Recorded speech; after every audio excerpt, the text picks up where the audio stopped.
Pourquoi l'après-Shibuya est décevant? Vous faites sûrement partie des personnes qui trouvent que l'arc Shibuya est le meilleur arc du manga. Alors voyons comment Gege Akutami a choisi de construire le meilleur arc du manga. On va analyser par la suite l'arc qui a suivi Shibuya, donc l'arc de la traque, et enfin on va évoquer ce qui se passe en ce moment dans le manga. Bien sûr, ça va spoiler beaucoup d'événements de la saison 2, et même plus, donc soyez pas étonnés d'être spoilés si vous n'êtes pas à jour dans le manga.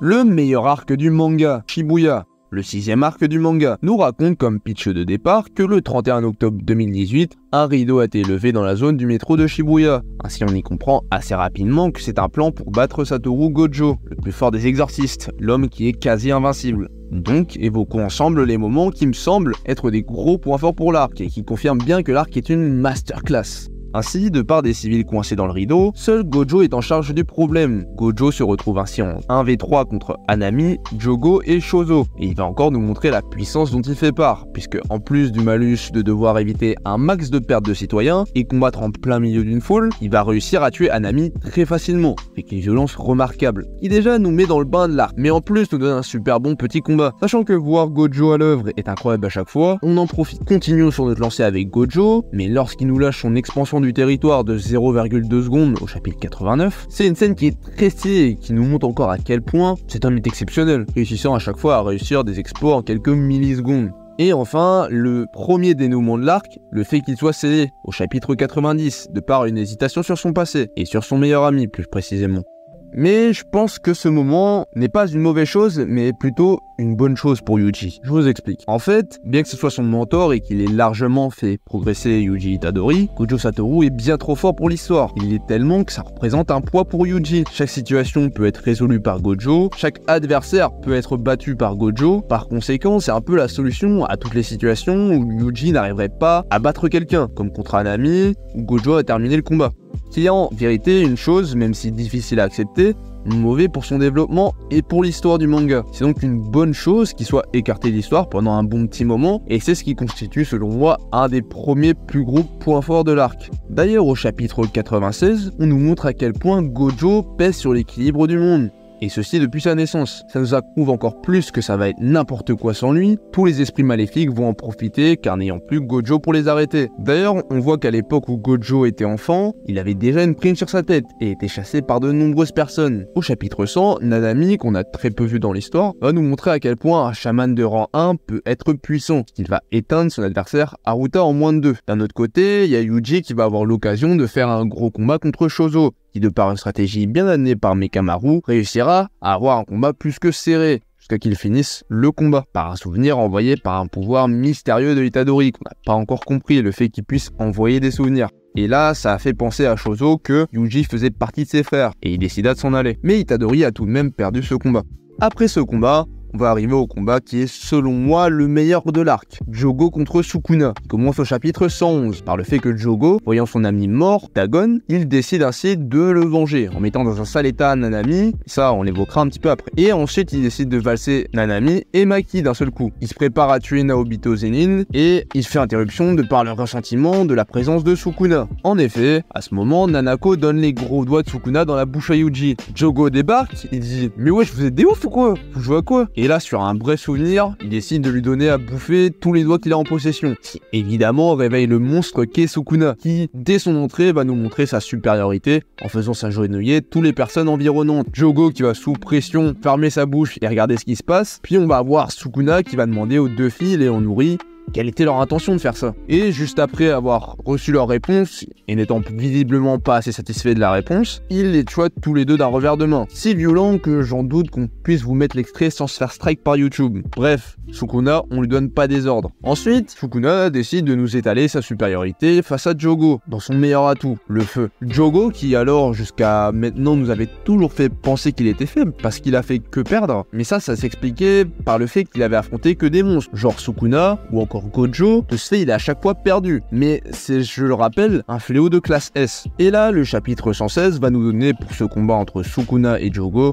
Des doubles pages exceptionnelles, remplies de détails, nous permettant de déguster un succulent combat. Le combat est tellement fou que de nombreuses fans d'animation découlèrent ensuite. D'ailleurs, durant le combat, Sukuna il va complimenter la puissance de Jogo, ce qui le fera pleurer, puisque venant du roi des fléaux, la scène en est magnifique, et conclura le personnage de Jogo, qui sera tué par Sukuna quelques pages plus tard. J'avais que de brefs souvenirs de l'arc, mais que malgré le temps passé, je me suis toujours rappelé de ce moment exceptionnel. Il m'a marqué, et quand je pense à Shibuya, je pense à ce moment, et à ce que je vais vous évoquer ensuite bien sûr. Pour moi, c'est vraiment le meilleur moment de l'arc, ce combat. Ensuite, on a Sukuna au 119 qui se décide à aller sauver Megumi, dans une très mauvaise situation. Et sachant que Sukuna a un petit plan avec lui, il veut le sauver. Alors Sukuna, il utilise son expansion de territoire, et ça va tuer tous les humains dans la zone de son territoire, qui est énorme. La double planche est magnifique. Puis juste après, il va laisser Itadori reprendre le contrôle, en laissant encaisser tout ce qu'il vient de voir. Yuji, qui lui a forcément vu tout ce qui vient de se passer, va avoir comme réaction de vomir. Et bien sûr, de pleurer par rapport à ce qui vient de se passer. Et juste après, on a l'occasion de voir la mort de Nanami, chapitre 120. Il est dans un état indescriptible, et qui, comme dernière volonté, sera de lire des livres et savourer chaque page, en rattrapant le temps perdu. Et puis, c'est la fin d'un personnage qui, malgré son peu d'apparition dans l'œuvre, aura su marquer Itadori et les lecteurs. Et puis enfin, nous avons, lors du combat Mahito contre Itadori, la mort de Nobara, qui jusqu'alors avait accompagné Itadori et Megumi pendant un bon petit moment. On s'était habitué à elle, et sa mort de par Mahito rend de nouvelles fois témoin Yuji de la mort d'un de ses compagnons, s'ajoutant à la mort de Nanami qu'il a aussi vue. On a l'occasion de voir son flashback lors de ces derniers instants, comment elle a vécu son enfance, son objectif, et ainsi, c'est la fin pour Nobara. Enfin, un des derniers combats qui est très bon selon moi, c'est le combat contre Mahito, puisque déjà, il permet de faire un parallèle avec le premier combat entre les deux, parce qu'il y avait Nanami. Il permet de voir l'évolution de Yuji depuis, et ainsi on a le droit à pas mal de doubles pages représentant l'attaque du rayon noir, qui est magnifique et très stylé. C'est une attaque fabuleuse, et Todo viendra aider son camarade, et Mahito finira par être une proie de Yuji. Et dès lors ce moment, le Pseudo Geto fera son apparition pour le terminer. Et ce sera alors la fin pour Mahito. Pseudo Geto s'en alla ainsi en relâchant un maximum de fléaux, qui ensuite nous introduit au personnage de Yuta, qui doit exécuter Itadori après les conséquences de l'événement de Shibuya, qui est devenu, selon le monde, bien trop dangereux. Pour conclure cette partie, je pense de loin que cet arc il est pas surcoté du tout. C'est de loin, selon moi, le meilleur du manga pour l'instant. Vu que tout ce que j'ai énuméré depuis tout à l'heure vous a peut-être paru fouillis, faisons-en une synthèse. Je pense que l'arc est bon de par plusieurs points. La majorité des combats est exceptionnelle, tant sur le plan du dessin et avec de très bonnes doubles pages, que sur le plan du scénario et de la chorégraphie. Tout est bien agencé, rien ne paraît forcé, et je suis certain que lorsque l'anime arrivera à cet arc, avec la saison 2, en fin août, la communauté anime pètera son câble. Gojo, il est mis à l'écart d'une bonne manière, c'est intelligemment ficelé pour permettre un développement plus poussé du protagoniste, tant sur le plan de la maturité que la puissance. Il y a beaucoup de morts dans cet arc et je pense que ça ramène un assez bon impact dramatique. Ça rend l'arc bien plus important. Nobara, Jogo, Mahito, Kento Nanami et des blessés graves. Naobito Zenin, Todo qui perd un bras. De plus, tous les personnages que je viens d'évoquer sont presque tous des personnages majeurs de l'œuvre et qui avaient beaucoup d'importance, soit en tant qu'antagonistes pour Mahito et Jogo, ou en tant que compagnons du protagoniste, avec Nanami et Nobara. Leur mort est donc très importante. Succéder à l'apothéose. La traque mortelle, le 8e arc de l'œuvre de Akutami, dans lequel on y suit Yuji et ses compagnons qui se lancent dans la traque meurtrière, dans le but de sauver la sœur de Megumi, déceler Satoru et arrêter Kenjaku. Pour commencer, l'introduction du dieu omnipotent Tengen est très bonne. Il nous donne beaucoup d'informations et nous permet de rapidement faire avancer l'histoire. C'est une figure emblématique dotée du sort d'immortalité. Déjà, un des plus gros points noirs de l'arc, c'est que dès le début, on nous met énormément de règles pour la traque. Déjà au chapitre 146, on a déjà 8 règles et cela ne fait que 2 chapitres que l'arc a commencé. Mais au fur et à mesure de l'arc, plusieurs règles se rajoutent. Ça donne une perspective globale de l'arc très brouillon et qui déjà selon nous était une mauvaise décision de l'auteur. Mais bon, c'est pas ce qui nous a arrêté à continuer l'arc. Une autre bonne chose de l'arc est la mort du proviseur de l'école, c'est-à-dire le créateur et le père spirituel de Panda. Ce qui fera pleurer notre panda national, qui en résultera non pas par une vengeance mais plutôt par une compréhension d'un acte ordonné d'en haut. Durant notre lecture de l'arc, un combat qui nous a évidemment semblé comme un point fort, c'est le dénouement avec Maki, du chapitre 148 au 152, qui affronte son clan. La chorégraphie du combat en est superbe, et c'est sans doute que face à tout son clan, Maki a un power-up gigantesque. Le combat y est très sanglant avec énormément de charcutage et des découpages simples de tête. Ce qui en est très surprenant, c'est que lors de sa première apparition, Maki ne paraissait pas tant que ça importante pour l'histoire, tant pour le développement du personnage que pour une alliée puissante. Et là, l'auteur nous montre complètement le contraire, avec un carnage de la part de Maki. Elle est méconnaissable. incroyable. Et en ça, je trouve que son personnage en devient bien plus intéressant. C'est sans doute un combat qui en animation sera encore plus sublime et rentrera dans l'histoire des plus grosses humiliations faites par une personne contre plusieurs. Ensuite, on nous introduit pas mal de persos dans les environs du chapitre 155 qui sont oubliables, pas très attachants, semblables à des malfrats, et là on commence à toucher un problème de cet arc. L'introduction de nouveaux personnages pas si pertinente que ça. On a la même chose, bien que meilleure que ce que j'ai évoqué précédemment avec l'avocat Higuruma Hiromi. Et même dès lors qu'on rentre dans la traque, de par le fait que Yuji et Megumi soient séparés au début, cela va conduire à beaucoup de nouvelles rencontres, toujours pas assez pertinentes selon nous. Ça manque d'investissement, on pense que c'est dû à plusieurs choses. Le chara design des personnages, leur passé peut-être pas assez développé, ou assez empathique pour aimer le personnage, et aussi par les combats que nous trouvons beaucoup plus brouillons et donc moins intéressants. On va prendre l'exemple du combat de Yuji Itadori vs Hanyu et Aba, du chapitre 161 au chapitre 162 par exemple, ou encore ce que j'ai cité précédemment, le combat de Yuji face à l'avocat, au chapitre 164 jusqu'au chapitre 166, qui est bof selon nous, mais qui de par son originalité arrive quand même à tirer son épingle du jeu par rapport au combat précédent. Et puis il faut remarquer que le fait de voir Yuji devoir faire face à ses actes et être jugé par rapport à ses actions lors de Shibuya reste du moins intéressant, participant au développement du personnage. Ainsi, après ce combat, on commence à douter de la suite de l'histoire, puisque ça fait au moins 3 mois que l'œuvre perdait en saveur, mais que de par tous les bons moments que nous avait fait vivre l'œuvre, comme Shibuya, ou encore le flashback de Gojo, on continuait à suivre la sortie hebdomadaire dans le Shonen Jump, en espérant que la qualité de l'œuvre allait revenir. Pour moi, le coup de massue, ça s'est produit lors du combat Fushiguro contre Lazy Star, Shizuru, Lori et Rémi, donc au chapitre 167 et 168, qui est selon moi, avec le combat Fumihiko versus Lori, et la goutte d'eau qui a fait déborder le vase en fait. Parce que je me forçais,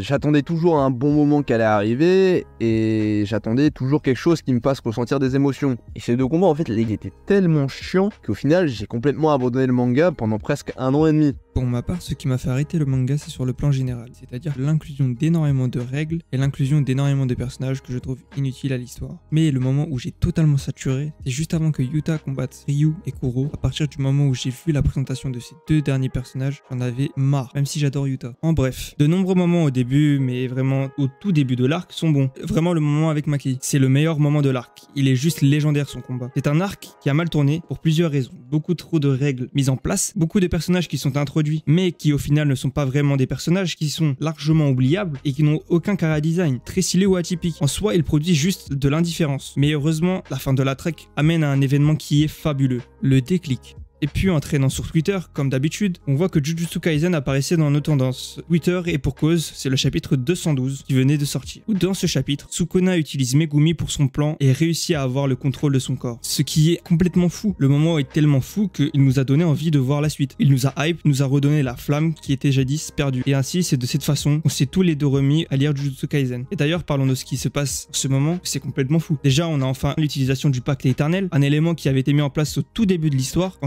Sukuna combattait Megumi. À l'époque, ça n'avait aucune espèce d'importance, mais le moment a pris toute son importance. On appelle ça un foreshadowing. Donc après que Sukuna lui ait fait manger un doigt, on en apprend un peu plus sur sa réflexion par rapport à ses actes. En fait, le potentiel de Megumi, comme on l'a vu au long de l'histoire, ne fait qu'augmenter, ce qui a beaucoup plu à Sukuna. Mais en plus, il le dit clairement, son sort est trop prometteur. Il prévoyait depuis longtemps de changer de corps. Ainsi, juste après, il projette Shuji sur des centaines de mètres, ce qui nous conduit donc de par le chapitre 213 et le chapitre 214 à des planches exceptionnelles. Très détaillées, nous montrons l'affrontement entre Yuji et Sukuna, c'est-à-dire humain vs fléau. La puissance dont fait par le roi des fléaux est impressionnante. Avec le sort de Megumi, rien qu'utiliser muet va choquer tout le monde dans la zone environnante. Après tout ça, Kenjaku et le serviteur de Sukuna s'allient pour ensemble faire le bordel. Enfin, on assiste à la libération de Gojo Satoru, qui voyant que Megumi est maintenant possédé par Sukuna, va essayer de tuer les deux antagonistes, définissant son combat contre Sukuna le 24 décembre. Et vu ce qui se passe au dernier chapitre 224, et puis au chapitre 226, avec les extensions de territoire face à face de Gojo et Sukuna, on va enfin voir Gojo à son prime, avec tous les petits stratagèmes qu'il est capable de faire face au roi des fléaux en quelques millisecondes. Jusqu'à aujourd'hui, le combat continue et cela promet encore de belles choses pour la fin de l'œuvre. En bref,